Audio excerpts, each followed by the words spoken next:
How's it going, everybody? Jerome here, back bringing you guys another video in regards to my Under Night in Birth short tutorial series. Today I'll be talking about and explaining each character's individual Vorpal trait and their character trait. The difference between the two is that a character trait is what a character has throughout the entirety of their match. It is a special skill only for them, while a Vorpal trait is as it sounds. A Vorpal trait is a thing that your character gets when having Vorpal on them. I wanted to make this video in particular to make newcomers of the game even more aware of what the game has to give, especially when they're picking up the game for the first time and picking up their character. So first, I'll actually explain the character's Vorpal trait and then their character trait right after. Now, I do have to say this first before we actually get started. There are actually some characters that a lot of people don't know what their character trait is, and there's not a reason behind it. People really just don't know. So I am extremely sorry for this lack of information. To begin it all though, what's Vorpal to begin with? The Vorpal State is a mechanic in the game that is decided by the grid, as I explained in my recent video. You gain Vorpal winning the tug of war of the grid, and when you do win, you or your opponent's character gets this glowing aura around them. That's the Vorpal State. At first glance, it doesn't seem as much, but Vorpal is a key mechanic of the game. It grants you extra damage, gives you a chance to extend your combos, gives you a chance to even do a reversal during a block string, and much more. Again, as explained in my previous video. It's a very effective tool to have during a match, but there's something else that it gives your character, and that's Vorpal traits. Vorpal traits are as it sounds. Each character gains a unique trait when having Vorpal on. Most have a drastic effect on the character's skills, some change a skill's frame data, and some even change a character's force function for the better. Force function being activated by pressing triangle and circle together, or even known as medium and heavy. This information usually flies over people's heads because the game actually doesn't share this information, believe it or not. So with that, let's get started. I'll be going from left to right from the character select screen on whose Vorpal trait I'll be covering in order. First off, Bounine. Her Vorpal trait is a fairly simple one, her force function being affected. With Vorpal, it actually has a faster startup and is even safer on block. And regarding Bounine's character trait, we don't know what it is actually. She is our first one that we have no idea what it is. Nanase? She has access to a double float. Normally, her force function skill gives her the ability to float hop once in the air, but with Vorpal, she can actually activate it off the ground once while maintaining that extra float hop that she has in the air. Now regarding Nanase's character trait, she actually gets the ability to jump cancel any normal or dash attack on block or hit with her force function. Also, any blocked air normal can be cancelled into a float for additional aerial options.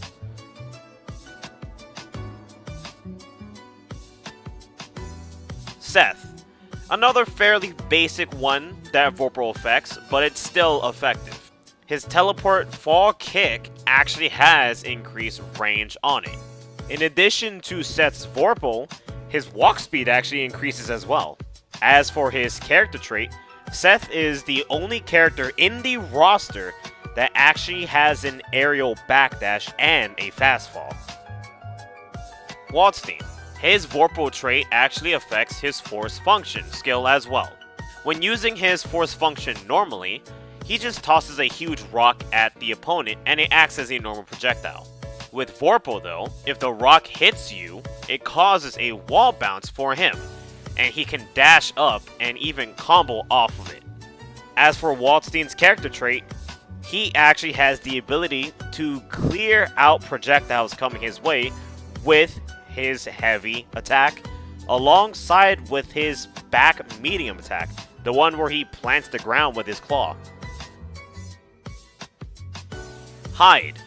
His trait is actually straightforward. He actually does more chip damage than normal.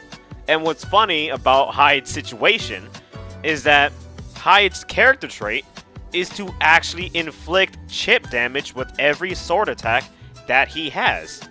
Keep in mind that I said every sword attack. If he's sweeping you or if he's kicking you, those will not cause chip damage. Then there's Line. Now, she's one of the few characters that the Vorpal affects a skill's frame data. A unique case for sure. So one of Line's skills is that she actually has a roll. To activate this, she has to be running and pressing both light and medium attack buttons together, acting as an extra dash attack, but in this case, it's basically an extra skill of mobility. Now at first, without Vorpal, it's her normal roll, can side switch and so on. But with Vorpal, this skill actually has 2 less frames of recovery. For Line's character trait, she actually has access to a double jump, and as I spoke before, she has access to a roll. Carmine. Normally, Carmine would lose a good chunk of health when throwing out his special moves, along with his projectiles, and even when he uses his force function to make a blood puddle. With Vorpal, he actually loses less blood than normal when throwing out these moves now, making him not so much of a glass cannon than he normally is. Carmine's character trait in his situation is pretty obvious. He uses his health to throw out his special attacks. Yuzu. Another character where her force function is actually affected. It will give both her grounded and air force function less startup frames, meaning the force function move will actually come out a lot faster than normal. As for Yuzu, her character trait is actually her stances. She is the only one in this game that actually has a stance. Byakuya. A very strong character already, but Vorpal makes him even more of an issue.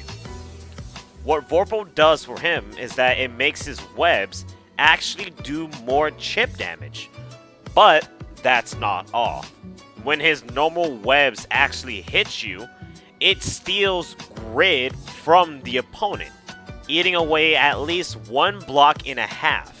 And what's even scarier about Byakuya is that he absorbs that one single square that is absorbed by his web hitting you.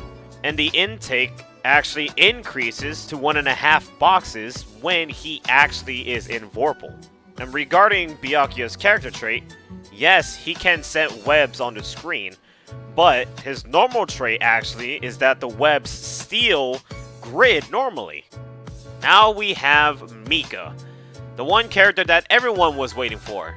She doesn't have a Vorpal trait, believe it or not, but Mika actually has a character trait. Now it is confirmed that if she does standing B, it actually absorbs the projectile at hand, and her charge C in the air actually takes out projectiles as well. Eltnum, a character with a very nutty gimmick with Vorpal.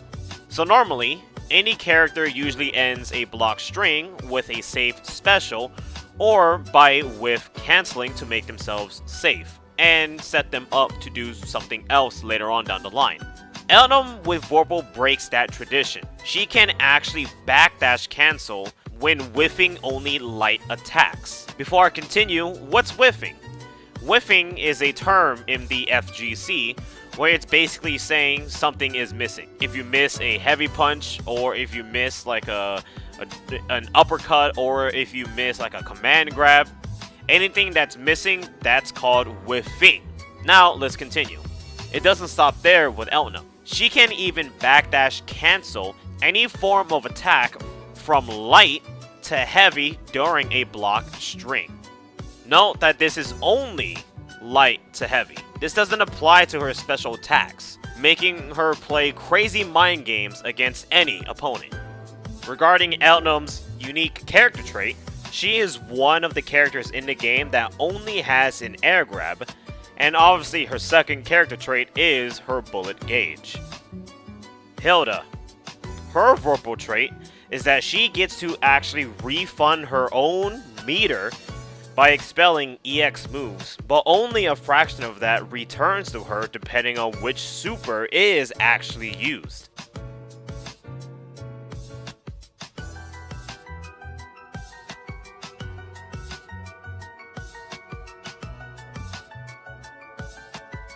In addition, she can also do an extra teleport right after her medium teleport, but only when she is on the ground first. If you try to do the teleport process in the air, it will not work. Now regarding Hilda's character trait, her attack buttons, like crouching heavy or crouching medium, anything with those big arrows, they aren't treated as projectiles, meaning moves with things like projectile invincibility will not work against her attacks. Merkava. The way Vorpal affects him is by his worms, believe it or not. Normally, when Merkava releases his worms, they can disappear by getting hit and when you put Merkava in a block string. Vorpal actually makes him a bit more annoying to deal with. While in Vorpal, his worms actually don't disappear when he's blocking anymore. It may not sound as much, but it's a very effective tool for Merkava when pressuring you. Merkava's character trait is his flight. Aurier. Another case in which Vorpal actually affects her force function. Her normal force function having only one flip. Vorpal actually allows her to flip twice, but she can't control the direction she'll flip though. As seen here, if I kept flipping, I would have only moved towards her. However, she can flip sides when up close. But believe it or not, you can actually tell when she is about to flip over you or not. And that is indicated by your character actually reacting to her position. If she's gonna be over you, then the character will turn around. If she's not, then your character will just stay where it is currently. Now regarding Aurier's character trait, it's not really known, very similar to Phonin from earlier. But in my personal opinion, I think her character trait might just be Thanatos, the thing that's with her in battle. Extremely long range, it can do a hard knockdown, and if she does down into a button or 2 A, B, or C, and do like some kind of force field attack. Wagner. The Flame Tyrant herself. The way Vorpal actually affects her is her buffs. In short, the sword and shield buffs has shorter recovery, but that's not all. So normally with her sword buff, it causes chip damage. When in Vorpal, she can cause even more chip damage when her sword is buffed, and only buffed. Note that the chip only comes with her literal sword attacks. She won't do chip damage if she's hitting you with her legs. Now regarding Wagner's character trait is something I want to go a little bit more in depth with. Her character trait is that she can buff her shield and her sword. Obvious, right?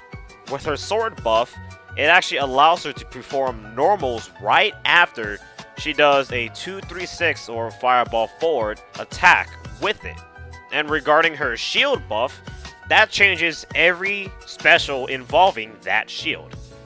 But that's not the end of it. There is something unique that happens when you have both the sword and the shield buff, and you do down C, which is the giant fire pillar move, right?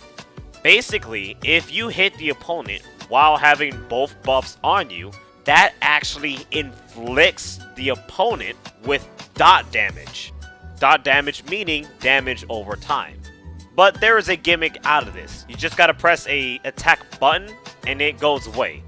But considering Wagner has a very long block string, good luck doing that without being comboed on as punishment. Enkidu. He's another strange case of which Vorpal affects a specific move's frame data. Enkidu actually has something called Havoc. When facing Enkidu, Havoc for him is basically extra hit stun on counter hit as long as he punishes a character that whiffed an attack that's not with his standing or crouching A, then Enkidu will put that character in the state of Havoc. Meaning in trades, he can win the majority of the time, but only when trading with someone else's normal. With Vorpal, it basically triples the hit stun duration of the Havoc, going from 2 frames to 8, meaning you'll have more time to do a combo when a character is in Havoc. Gordeau. In his case, his force function gets affected as well. In his force function, his nails has okay range and has some startup to it. Vorpal actually shortens the startup of it, increases the range of the nails, and shortens the recovery, nearly going full screen for him, and it has head invulnerability. Now regarding Gordeau's character trait, his trait is to actually steal grid from the opponent. One way to steal grid is actually from his command grabs, which is fireball back A, B, or C. But there is something else unique about Gordeau. He can also steal a block of grid when his scythe actually hits the opponent. But there is a catch. The scythe actually has to hit by itself. If the scythe is implemented in a combo multiple times, it won't continue to eat your opponent's grid. Matter of fact, if implemented in a combo, the scythe will only absorb the grid from the first hit the scythe was in, and that is it. Batista. A very tough character to use since all her moves are charged motions. The way Vorpal affects her is by giving her the ability to cancel her normal special lasers into her EX laser or her super laser if you guys want to indicate it that way, without even worrying about the charge motion. At first you can't do it normally, but with Vorpal, the window for it becomes much bigger and literally anyone can do it. But side note, apparently she could already do this, but one must know how to charge partition to do so. And Batista's character trait is basically she cannot be counter hit at all.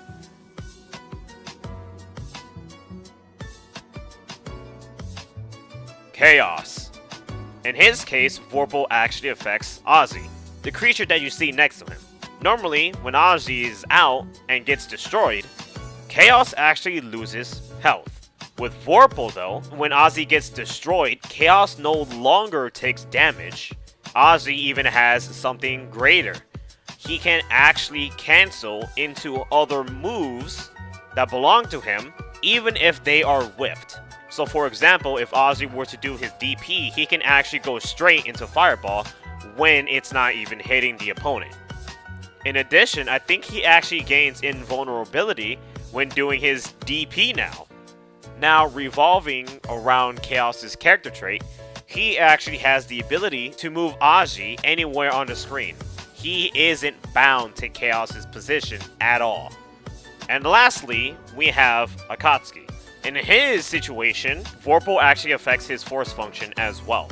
In short, when he parries somebody in Vorpal, it is actually easier to combo off of that parry compared to a parry outside of Vorpal. And Akatsuki's character trait is that he has a double jump alongside with the air grab. That's right, the two guest characters of the entire game are the only ones that have an air grab. And that ends today's video. I can only hope that this video has been extremely helpful for everybody, especially for those who are newcomers towards Under Night. And with this extra pieces of information, I hope you newcomers towards the game can actually find a character that suits your taste. I also have a Discord up and running if you guys are actually interested in joining. The link is down in the description. Not too fancy, it's just people wanting to get together, play some games like FF14 or something of that nature. Obviously it's some Under Night. If you guys want to hang out and chill and ask some questions towards me personally, by all means. I also stream on Twitch for anybody who is curious about that. But anyways, thank you guys very much for tuning in. Hopefully I'll see you guys in Discord. My name is Jerome, and I will see you guys within the next video.